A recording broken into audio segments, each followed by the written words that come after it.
Chapter 7 All-Star Karenna. Karenna grabbed the vid module from the wall and extended the screen out near her face, wincing as the sudden movement exasperated the lingering soreness in her shoulder. QuantCom, unlike their ABD, had been repaired easily. No matter what, at least Fleet could yak at her. When the crew of Khayyam had broken down outside Omar Khan Sariani a year before, she had immediately contacted her superiors. Rather than immediately dispatch a ship with a replacement drive, they dittered in committee about the best way to handle the situation. For months. In the end, it was her and her crew that pulled together and did what needed to be done. So pardon her if she thought the fleet wouldn't be much help this time either. It appeared Admiral Montague wasn't in agreement with that assessment. "Are you out of your goddamn mind, Lacani?" he fumed. "A violation of every law of space and time occurs in front of your eyes, and you don't think to report it right away. The fleet's going to be up my ass about how it took a whole damn day to figure out the traffic around Bomb Garden is closed. We have to soothe Callus's delicate nerves, and now I have to tell them one of my subordinates is playing space cowgirl out there with existential paradoxes, and oh, by the way, it's the same brilliant officer I had planned to nominate as the next deputy director of fleet intelligence." Probably shouldn't point out she hadn't yet agreed to the deputy job. "Sometimes," he continued, "I think you can't be more incompetent, and then you go, 'Here, hold my damn peated scotch. I've got something to show you.'" Karenna stifled a smile. Montague apparently misinterpreted her expression. "You're not going to cry, are you?" He looked wary. She imagined shooting arrows at the screen. Her eyes narrowed. Gods, Ken, of all the sexist... Lacani, it was one time. Yes, one time, and it was a big joke, wasn't it? And gods damn it, Lacani, don't spiral into this right now just because you're about to run into your abusive ex-husband and his enabler in an impossible feat of magical physics. Montague laughed, part cruel, part amused, part exasperated. "Karenna, for the God's sake, you're a pain in my perky little ass." "I'm sorry, Admiral," she said, trying to sound sincere. "This isn't as funny as you think it is, Captain Lacani. Do you know what you've done? Those people out there? There's no way we can send them back now." "But they're not in our timeline." "We don't know that!" he roared, and Karenna almost reared back with the force of his anger. "You're not allowed to research options on how to send them home. Full stop. That's an order. And when they raise Hades about being stuck here in their future, remember, it's your fault." "Do you want me to shut down communication with Hawkins, sir?" "No, you reckless beclown twit," he said. "If you haven't broken existence by now, playing hide the salami and then giving it all up, you're not going to. I don't give a rat's ass anymore. I'm sending you new orders right now. We're going to get Callus to let all three of you in system." He looked defeated, the age lines near his mouth deepening. Karenna took the opening. She bit her lip to hide her smile, remembering him as an awkward young security officer on Blaze, her former command. In her mind, salt and pepper hair swirled and resolved into the ash brown of his youth. "You're going to give yourself a hernia with all that anger, Admiral." "You're a damn hernia, and I learned it from the best. Lacani, I swear, if you weren't my captain back in the day, you'd be out on your flat iron bony ass so fast." "But you love me and still look up to me?" He muttered something under his breath. "Gods, don't push it. And let's not forget the bomb government is pissed off you are all outside his system, breaking our agreement." "It's not our fault. Max even got catapulted 2 days forward." "But you didn't tell us what happened in the first place. And don't give me the QuantCom was broken BS. We have elements in system you could have contacted, who then would let us know. Now Governor Callus is convinced we're up to something. So were the Corrales, by the way. Fix this, Lacani, and whatever shit you're dealing with seeing your old boat, don't deny it. I know you too well. Take care of it and get over it, because I'm not going to tolerate another massive lapse of judgment." A chime. Karenna sighed. "That's Brett Shakim. Would you like me to call him in there so you two can tag team yelling at me?" She considered. "Might have to warn him to roll his large and tall chair in, though. Gods, he's an absolute unit, isn't he?"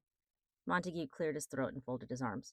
"You know my views on this, but done is done. Toe the line for a bit, and I'll work on calming Callus down." He hung up. She groaned and massaged her forehead, then toggled her hatch open, allowing her XO to step through. "Everything okay?" Brett asked. "I mean, obviously, Montague is a wee miffed," Karenna said in understatement. "Well, You finished up just in time. 20-minute warning till first contact. Much too soon. It's go time. This was the performance of her life. She dressed in her quarters, foregoing her usual jumpsuit, and choosing her service khakis before meeting Brett on Deck C. Brett had dressed the same. Good. She wouldn't look out of place. Gods. Already overthinking it. She strode through corridors, sleek, monitors inset along the middle, status updates and crew announcements scrolling merrily by. The overdeck's running lights cast a soft glow on the steel rebar crisscrossing below. The efforts of her crew had kept everything in ship-shape shine. Just the day before, the energy of the ship had thrummed with the giddiness of heading home. Even the inset screens of the corridors flashed Happy Albie Day in solidarity. Imagine, all that could change in a day. Now, she and Brett accessed the main hangar via lift, bucking slightly with the gravitational change as they moved from habitation ring to landing bay, full gravity giving way to the stomach-churning edge of the Coriolis effect and then weightlessness. The hangar and landing bay, separate from the spinnable ring, stayed on float when the ship wasn't under thrust. Kayam's hangar had its passenger and cargo shuttles parked in their landing clamps along the port edge, and its small complement of fighters arrayed smartly on the starboard, secured by strong magnets. Karenna sighed dreamily at the open space, and then they moved on to the more cramped side bay, mag boots clamping along. Hawking's shuttle, containing its command team, had side-docked to Kayam. Karenna worked out some kinks from her neck. She adjusted the service ribbons on her uniform and touched her rank insignia, a stylized olive branch. She squared her shoulders. She then allowed herself one shaky inhale and exhale. Her XO looked her over. "How's it going, Cap?" She turned her head to him. Slow, deliberate. Her heart thundered, but she simply convinced herself it wasn't. Early in her career, when she had worked for her home government on Coriolis, she would get massive stage fright. She learned quickly not to fight the jitters. It was part of who she was. But she could manage the worst physical symptoms. Hold a bottle of water in your hand so they won't stay clammy, she would tell later proteges. Ignore the rest, and when it was time to enter stage right, move into professional performance mode. This was professional performance mode. "Ready for adventure, XO," she responded, game face on. She stood at rest. The docking clamps cleared and the shuttle's gangway deployed. They came down the ramp, curious but still bold. Captain Ma's step faltered when he saw her face. He recovered fast enough she wouldn't have noticed if she hadn't been looking for it. Commander Riley, to his credit, showed no physical reaction. As was custom on Hawking, they wore their service khakis, and Karenna focused on Ma's rank insignia, suddenly and possibly the same as hers, in order to maintain her cool. The four of them stood tall together. Karenna let a smile bloom on her face. "Captain Ma, Commander Riley, Captain Karenna Lakhani of ESS Kayam.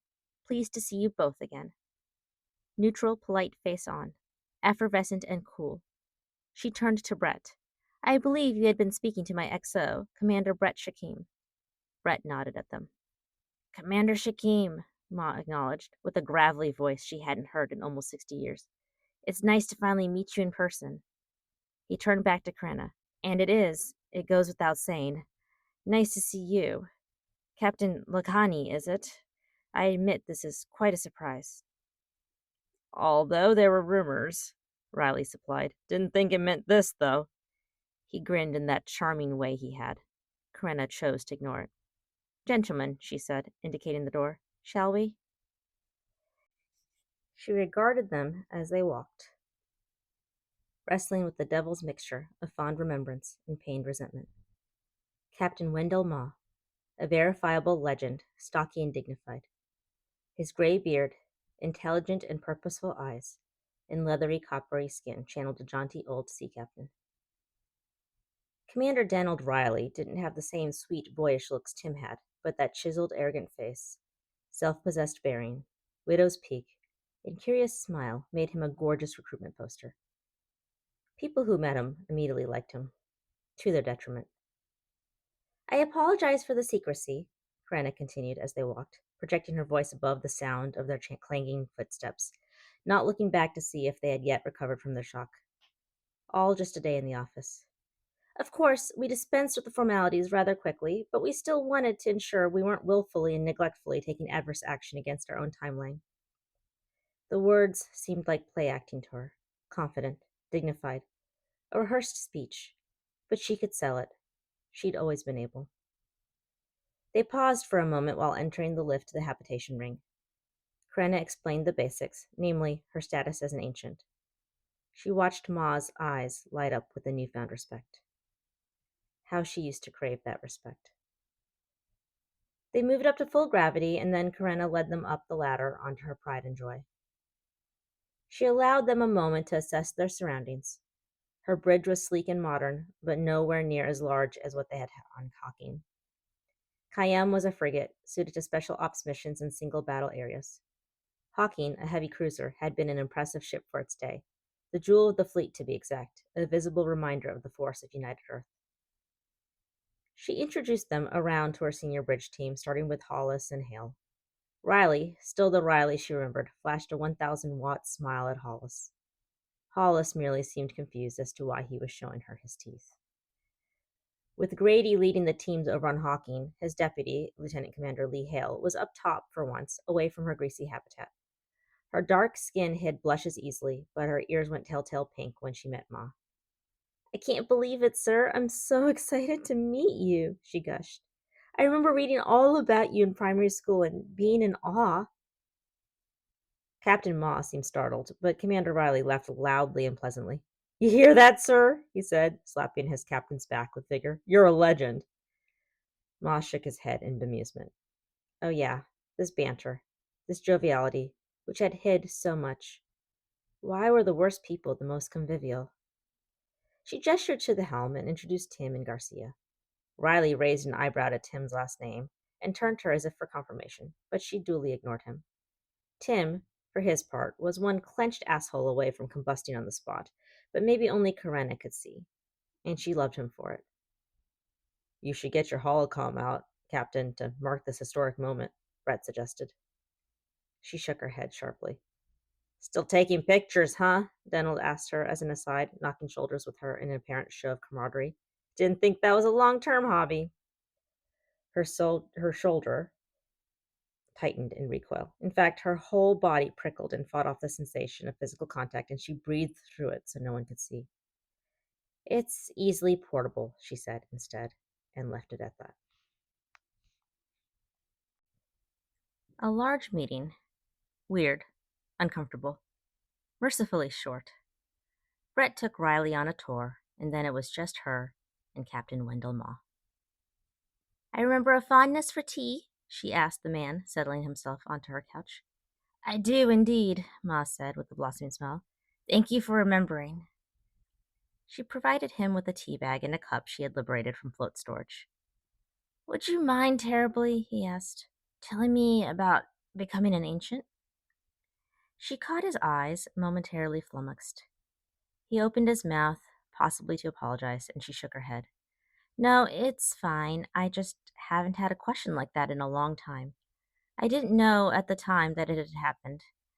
In retrospect," she grabbed an old stale bulb of coffee and threw it in the rewarmer, "I had those moments of disorientation others had spoken of before. But, for some reason, my mind didn't acknowledge the discrepancies I was seeing until much later, when I learned I was an ancient." Ma nodded in that sage way he had. "That, too, I hear, is a hallmark of those who had become ancients." Karenna shrugged. "Yeah, hindsight. I was, diagnosed isn't the right word. I had become an ancient maybe 5 years before we realized. Routine physicals don't really catch the change, but I had some medical issues requiring a deeper dig. That's when the medic noticed my cells weren't aging." "Did it change things for you? Becoming an ancient?" Yes, but," she added more quietly, "it shouldn't have." He looked at her with curiosity, but she waved him off. "Don't mind me," she said, taking a quick gulp of her coffee. "I'm wool gathering." "I can tell you," she continued, "I certainly don't feel wiser or more beatific or anything that really justifies the honor and care with which people interact with ancients. I believe the very fact that it is unexplained accounts for why many revere ancients. When events defy logical explanation, Karenna agreed, we turn to mysticism. They sat in companionable silence, she forcing the last dregs of coffee out of the bulb and then silently moving her drawers to begin repopulating her shelves and desk. He perusing the codex she had lent him, with all the history and science he had missed over the decades.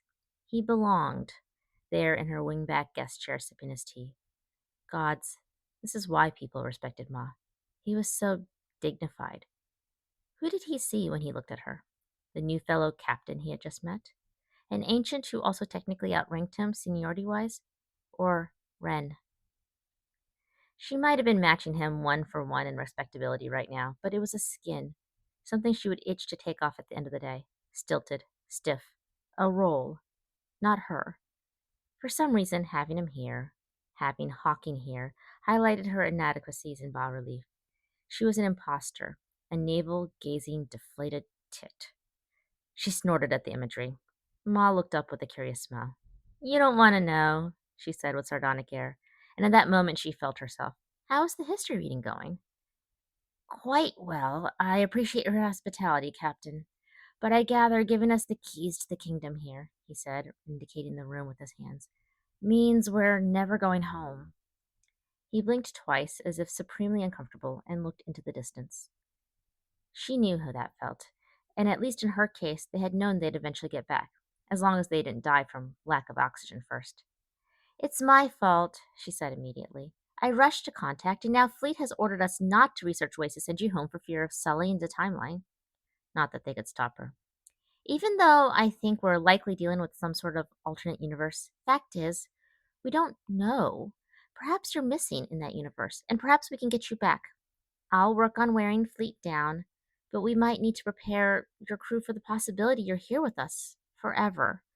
Though I hope not at Baumgarten and at least within the bounds of the Union. So that's what we're going to work on fixing first. You did what needed to be done, he demurred, but then he frowned. I would think staying out here, analyzing space past the heliosphere would be the way to investigate the problem. But as you've told me, they want us back in system. Not that Governor Callis is letting us. Well, again, the Baumgarten governor couldn't really stop them, but hopefully it wouldn't come to that. In any rate, Callis said, and Karenna agreed, that if the reason there were 3 Union ships outside his precious system was because of some unexplainable phenomenon, they should stay out there and figure it out. Either way, poor Hawking. They had just popped their head into a new timeline, or universe, or whatever, and already the brass was issuing orders. Something about DuPont's mission out there. Determine what happened to break space around Baumgarten. Decide where Hawking was actually from and if it was possible to get them back. Convince Fleet to allow them to do that research. Do whatever the hell's mission Command wanted them to do inside Baum. And underneath it all, the question she hadn't yet asked. Is Ren on board? Is she who I remember? Do you disdain her even as you gab along with me? Karenna. Ren. She hadn't been Ren for so long. Not since that horrible day she had left Hawking. She wasn't sure if she wanted to face what it was like being her ever again.